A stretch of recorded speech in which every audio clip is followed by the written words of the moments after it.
Hey there guys, Matthew here from the Who Addicts, and today I'm bringing you our review of episode 1 of Doctor Who Series 12, Spyfall.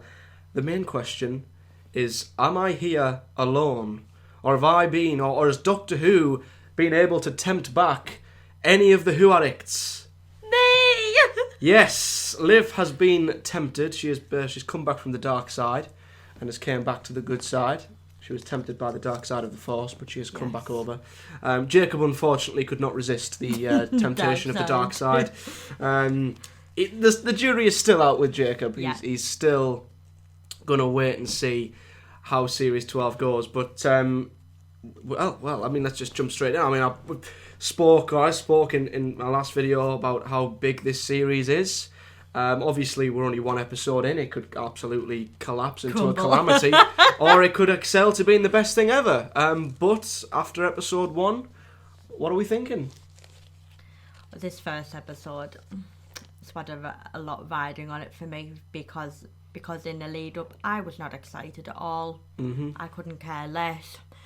So Series 11 did so much damage to me as a Doctor Who fan, but I was quite surprised with this episode. I was surprised. I very much enjoyed it.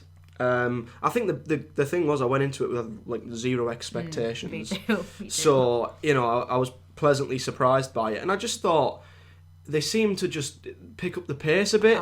It had more action, the story had more of a scale. I mean, this one episode had more going on than the finale of Series 11. That's what it needed, because Series 11 always stayed at the same pace. Nothing else happened, but in this episode, so there was more scale to it, so quicker scenes.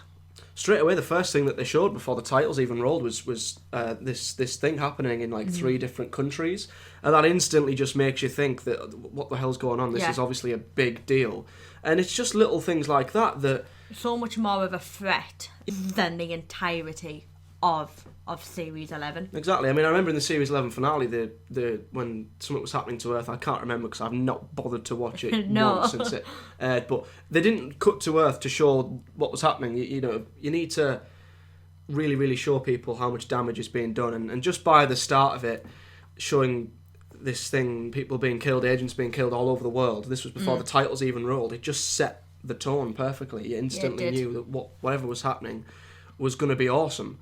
And the story, it continued. I mean, I liked the whole MI6 thing. I mean, sometimes I think it got a little bit too James Bondy. That's what I was saying. So in the beginning, I was like, right, well, because all the music was like very much James Bond. So I was thinking, Chibnall, get your own ideas, man. Yeah, get your own ideas. I think it just didn't cross the line to being too much. It was close. It was close. It was close in the beginning. Yeah. So I was thinking, come on, Chibnall, come on. I think the start, to be fair, when they went into MI6 and they all got they're all doing their day jobs and were pulled in by MI6. That was great, and obviously the car chase and stuff and the action scene with that, it was great. Really, really cool action sequence. It looked fantastic. The way it was directed and stuff, it was unbelievable. But then obviously it was when they got suited up and they ended up going to what was his name? I'm just gonna call him Lenny Henry. When they went to Lenny Henry's birthday, and Lenny Henry. Well, that's the actor who played him, Lenny Henry. Best known for Premier Inn adverts, but no, I like Lenny Henry, and I will get onto him.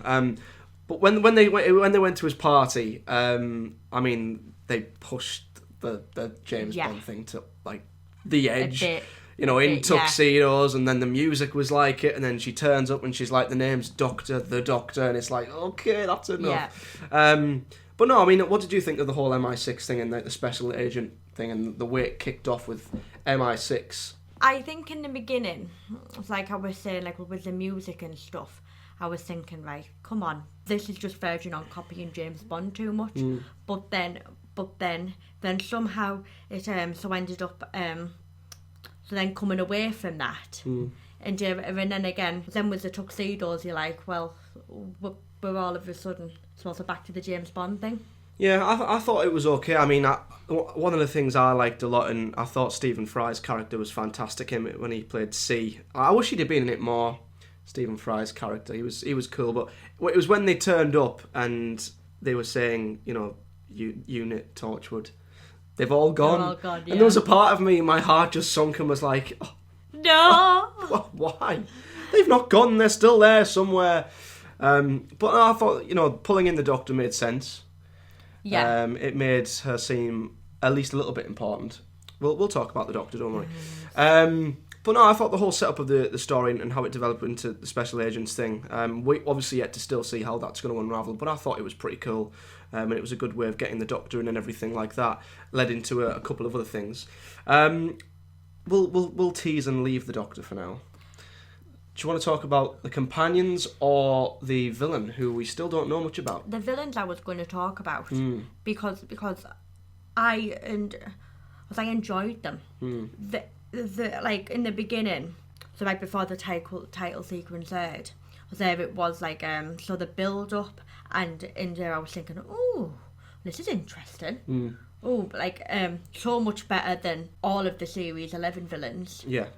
Put together. They just seem to be so written, so it's so much like scare factor in mind. Do you get what I mean? Yeah, they did, and that's another thing that Chibnall laid down quite early in the episode. Like, it started off at a really, really quick pace. Like, it got you in straight away when obviously they were getting chased by these creatures and they were coming through the walls, and then suddenly it came into the TARDIS and you were like, oh my god.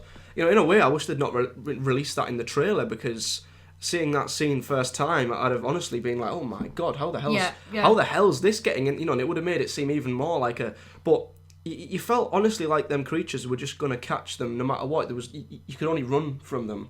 Yeah. They were just so scary, especially when they were in Australia and the two guards were paroling the Orr's house, and it was the script as well saying, they're here, we can sense them, but you can't see them, and the lights and the sensors were going off, and was scary, you couldn't see where they were. I mean, they built them up really, really well, and they just had this simple, basic, but very, very scary side to them. Yeah. And when they first spoke as well and said that they want the universe, instantly that's just up the ante more than it was in Series 11. Oh, definitely, and without a doubt. That's exactly what we want. We want, a big scale, and to kick off the series like this, I think is an absolutely great idea, especially with it being a two-parter. The companions played I'd say, a very good role in this. Yeah. All three of them, I thought were brilliant. Which I was surprised was Yaz.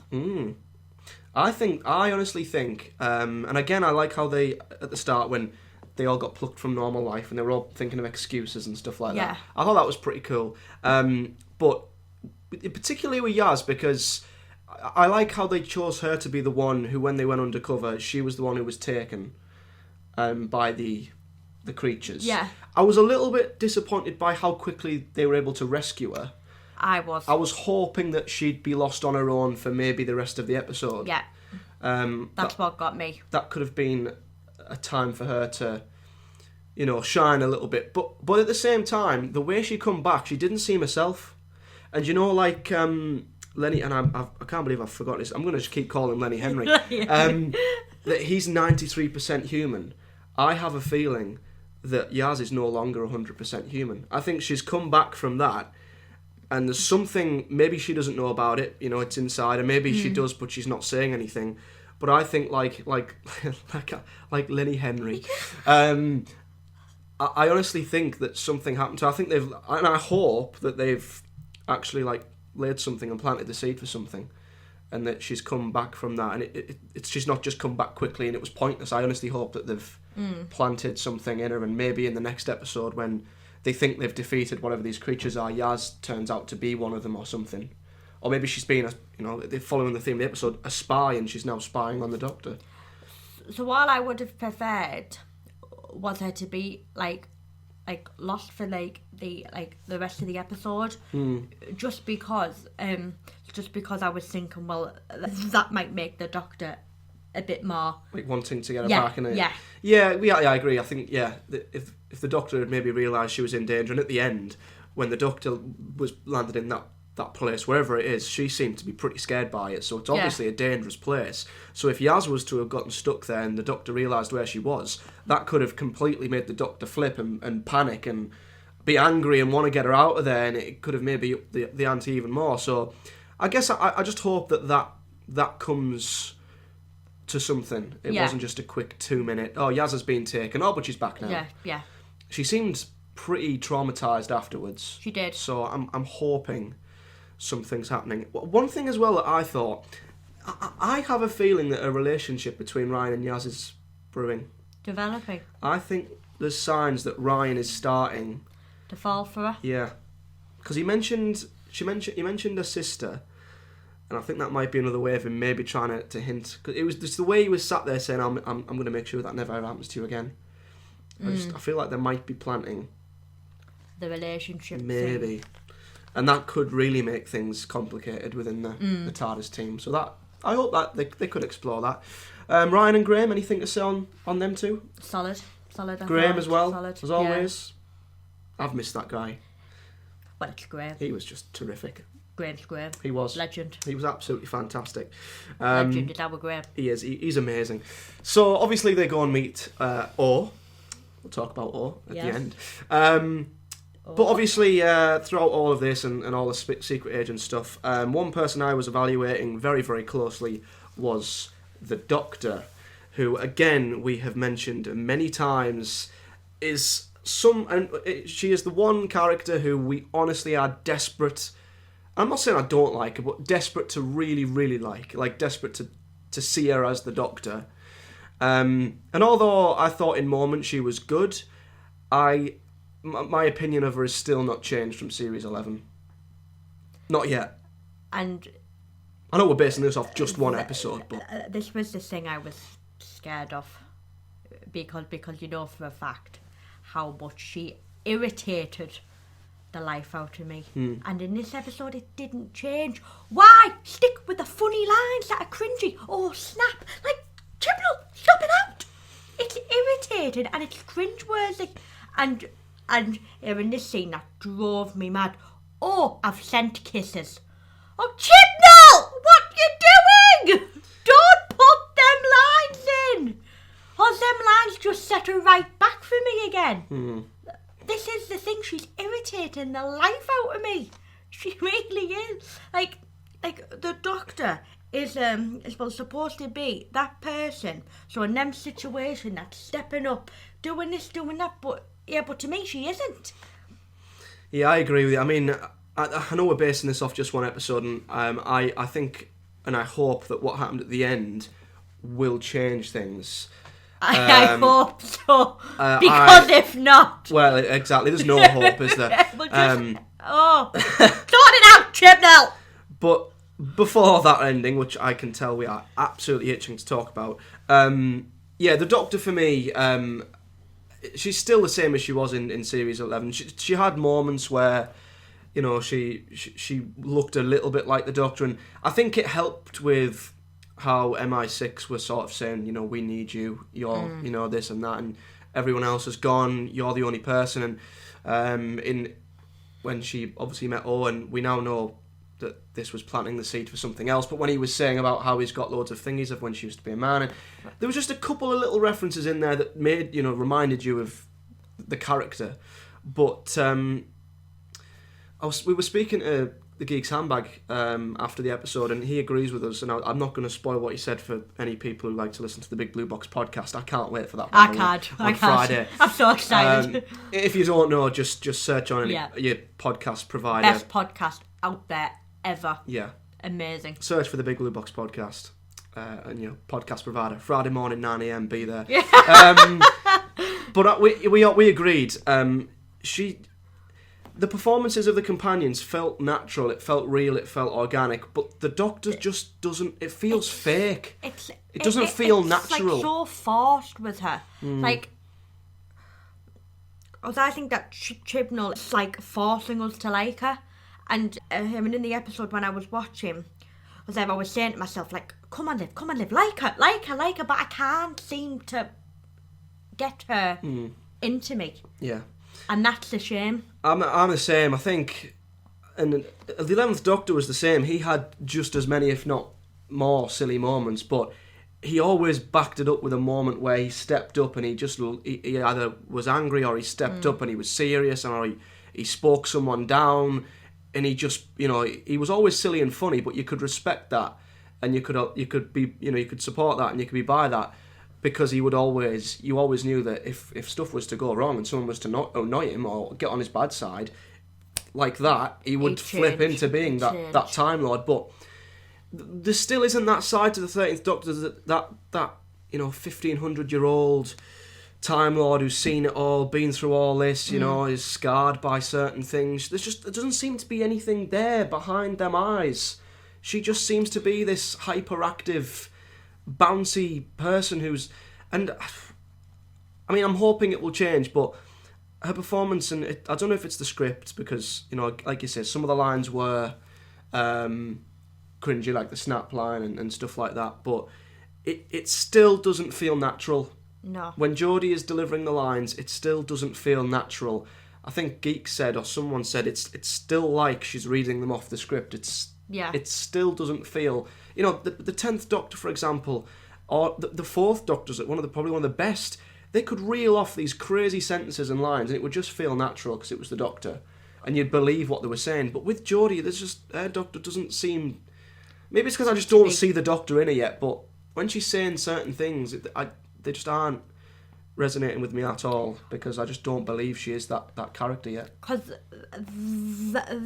that's why I was so previously saying with Yaz, so hoping for the rest of the episode she was cut out just because there was also a part of me thinking, right, come on Jodie, time to shine, come on, step it up, but no. Yeah, I think she talks too much as well. I think rambles on just ramble on, but so partly that, so also is Chibnall's writing. It is definitely. I mean, so also stops out these stupid, irritating, funny little lines. Maybe we'd get somewhere. Yeah, she's still being over descriptive in scenes. Like sometimes when she's doing stuff, she's literally, I mean, when you read a script and it has the actual line, and then it might in brackets have like an action note of what the character's actually doing, but it's not what they're saying. It's just characters doing this, but they're saying this. It feels like she's not only explaining what's going on, but she's explaining what she's doing, it's too. I don't know if it's spoon feeding us too much, or maybe her character is to just yap on, but she does. She drives me bonkers. She over describes everything to the point where you're like, okay. Get on with it. Yeah, actions speak louder than words with some characters, and I just think sometimes that just maybe just say things differently, or say them in one line. Where instead of explaining something and rambling on, just say something. Boom, one line, impact, bang, you get it. But obviously, we've said that we need something to knock her out of her comfort zone. And I think and I hope that what happened at the very end is what will knock her out of her comfort zone and will bring something out of her. Because, my God, I loved Orr. I thought he was absolutely brilliant. Yeah. Looking back, the signs were there. Had books and books of the Doctor. Yeah. Knows the Doctor already. Seemed way too giddy when the Doctor was around. Yeah. Had technology. And I was thinking this and I thought, I'm going to mention that in the review. When Orr captured that creature, I was like, that's a bit too easy. Got all these sensors around the house, got these nice things. I mean, that's a bit too easy. Why has he got so much technology? It makes sense. It makes sense about who it is. Perfect casting. Sacha Dhawan. I was thinking, yes, good, Chibnall, we're getting somewhere. It's terrific. You're delivering it. Yeah, he's been wanted as the Doctor. Never mind the Master. There, I've said it. I've said the words. I think, because I think this episode was saved a lot. So was him turning out to be the Master. Absolutely. Clever twist. Very clever twist. Oh, Chibnall has caught us off guard with that one. my jaw hit the floor. I was thinking, wow. I couldn't believe it. Great master. It's literally, it took the episode and it took series 12, and because I was watching it and I was thinking, this is good, yeah, I'm enjoying it, I'm going through the motions of it. If it ends now in a plane crash, I'll be like, it's alright, yeah. But it was when his face turned and you're like, he's working with Lenny Henry. Yeah. He's just a double agent. And then I think it's when he turned round and he went, the spy master. And I looked at you and I went, no, it's just a word they're using. And then you could just see it in the character. You could see it in his eyes. You could tell by how he just went all psychedelic and giddy and insane. You thought, and I remember looking at you and going, no, it's not. It's just not. It can't be. Not now. Because you just don't expect the master. Don't expect it. I never expected the master for a good couple of series. I didn't even know if 13 would ever meet the master. But my God, what a twist! I've never been caught off guard by a twist like that since John Hurt was revealed as the War Doctor. But I'm hoping that the master can pluck something out of the Doctor. Oh yeah, absolutely. Like, please, Chibnall, just write her better. Like Chibnall's writing is getting there in patches, but but then again, the same thing that's dragging it down is the Doctor. Because how can Chibnall write the master good, but just not the Doctor? I just don't understand it. I mean, like I said, I think as an overall episode, it's probably it probably is Chibnall's best script, I'd say. So far. Better than Series 11 was. Well, it's his best script since he took over. Yeah, definitely. But I mean, the reveal at the end. I mean, there was. I mean, looking back, yeah, there were signs, but I mean, it just upped the ante, and it made the whole episode, the whole series. Perfect casting. I was like, my God. I know. It literally incredible actor. It changed my perception. It changed everything. What that twist has done for me, going into the next episode, and I'm assuming the series, because I don't think they'll bring back the master and then kill him off in the next episode. I think the master's got to be back for at least the series now. The overall of series 12. I hope so. So if that is the case, and that's what I'm going to believe, it's already took series 12 into another gear for me. I've now got something that I am excited about, yes. Especially with Sacha Dhawan. Oh, I mean, I love. But the only thing was so now going back to watch so an adventurous space and time. I can't. There's me thinking, you're the master. You are the master. Well, if you think about it like this, Matt Smith made a cameo as the Doctor. So clearly, Doctor Who as a fictional canon and the Adventure in Space and Time being the biopic, they are connected and canon. So maybe he was the master. Maybe it wasn't Morris Hussain. Maybe it was the master who was writing and directing Doctor Who in the 60s. But no, I mean, one thing that slightly alarmed me though is I instantly was more hooked and was more into him as the master and could see him more as the master in 30 seconds more than what I've seen Jodie as the Doctor in over a series. That says a lot. That's what's worrying me. He's already, just the way he was giggling and bouncing around, and then he got the card trick out and, the Master of Disguise playing magic tricks and everything. He was the master like that in a matter of moments, more than not Jodie's been the Doctor yet. He in some scenes, the master also reminded me so in parts of like John Sims' master, like the tricking, the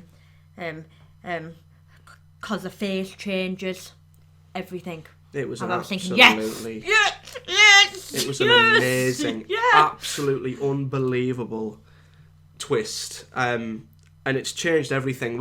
And the Doctor's reaction, to be fair, I mean, I'm looking forward to seeing where it goes. But I thought her reaction to it was pretty good. But I'm just hoping that in the next episode, he writes her serious, no more funny lines. Well, the Master being back has got to change something. It's got to flip a switch inside of the Doctor, which means, instantly for her, this is so much more serious now. this isn't just a random couple of aliens trying to come from another universe. This is the Master who's back. This has got to literally... I mean, I know she's met a Dalek, but this has got to put her in that position where instantly... Got to be like, come on, we've please. got to see more of the Doctor now. It was absolutely incredible. Fantastic twist at the end, and it's gave me so much hope now for Series 12. I mean, the question is, as well, that I asked, being like devil's advocate, is this too soon for the Master to come back? After what happened with Missy and John Sims Master in the end of Series 10? I know that's a couple of years ago now, but in Doctor Who canon and what we've seen, it's only a handful of episodes ago, maybe 13, 14 episodes ago. I think it works just for Series 12 needed that. Yeah. Or something else to light it up more. Yeah. That's what it needed. It has, like, it's like it's just lit up a flame in the series. Like we're watching it, and then there we were, like, scrolling through Twitter, so everybody was like, oh my god. Yeah. Oh my god. Yeah. That's what I mean. I think that was good. If the episode had finished, there might have been tweets saying that was pretty good. I enjoyed that. Right, yeah. There'll have been some who, I'm not really a fan, but it instantly just took everyone's minds off everything else, and it was just suddenly, it's the flipping Master. What the hell's he doing here? So I agree. I think you've hit the nail on the head. It could be too soon in a way, but Series 12 needed it. Oh, definitely. I think and the Doctor needs that rival. Please. I'm hoping that this will now, it will put her in a position where we see something. It's got to, because like I said at the start of the video, if it doesn't, then nothing will. Let's be honest. Yeah. Let's be honest. So that's pretty much everything covered with Spyfall Part 1. Ratings, I mean, to conclude, I think it was a very solid episode. Had lots of scale. It delivered in so many different ways. I thought the villains were great. I thought just how much of the scale and how big the stakes felt was brilliant. The companions I thought were all amazing. Like I say, I'm hoping something's happened to Yaz. I hope that's they've planted a seed there. The only, and I wouldn't even say it was a negative, but the only thing that I wasn't 100% on is still the Doctor. That's going to be the same until we see something else. Still just doesn't feel right. No. I still don't see it. I don't feel it yet. But the twist at the end, absolutely incredible. Such perfect. And fair play to Chris Chibnall for not only writing it in the way he did, catching us all out, but keeping that a secret. Yeah, that was really good. Keeping that a secret. Good. Really well done. So I'm going to give Spyfall an 8. You surprised by that, or you always go one lower? So I'm going one lower with a 7. Right. Just for the Doctor, still. Because to me, watching Doctor Who, it is about the Doctor. Yeah, and still, she is annoying. She is really annoying. Please sort it out. It will be. I just can't sit there. And it was on Matthew was next to me, and there was these funny lines coming out. I was like, oh, get out! Why?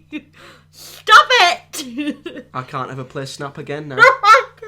Because I'll just see her face and... Oh, I said kisses. What are you doing that for? Get a grip!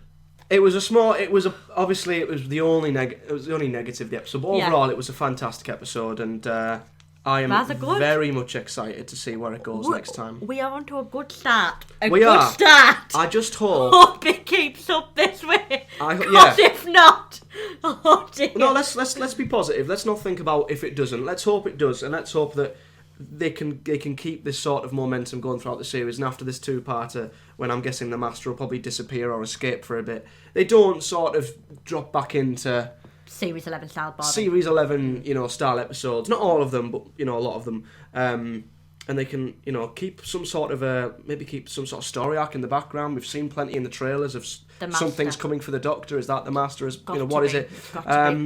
So yeah, let's hope that this isn't Series 12 peaking very early. Yeah. And this is the best. This is as good as it gets now. Let's hope that they can keep us up. Hope it continues. Definitely. So guys, that is it. That's our review of Spyfall Part 1. If you've enjoyed this review, as always, hit the like button, subscribe to this channel for reviews of every single episode in Series 12. Hit that bell to be notified when we upload every single video here on the channel, and we'll be back, I guess, on Sunday. It's Sunday, isn't it? Yes, Sunday. Weird having 2 episodes in a week. But we'll be back on Sunday for our review of Part 2 of Spyfall. Exciting. Jacob may be joining us. He's going to see. He's going to see. He's still going to see. He's In being the dark very, side. very fussy, is Jacob. He's a hard man to impress, is our Jacob. So, Still in the dark side of the Force. Still in the dark side of the Still in Force. the dark But side of the Force. I was going to say a Rise of the Skywalker spoiler there. I'm not going to say but let's hope it does a Kylo Ren. Anyway, yeah, so that is it for our review of Spyfall. Thank you very much for watching, guys, and we will see you in a few days' time.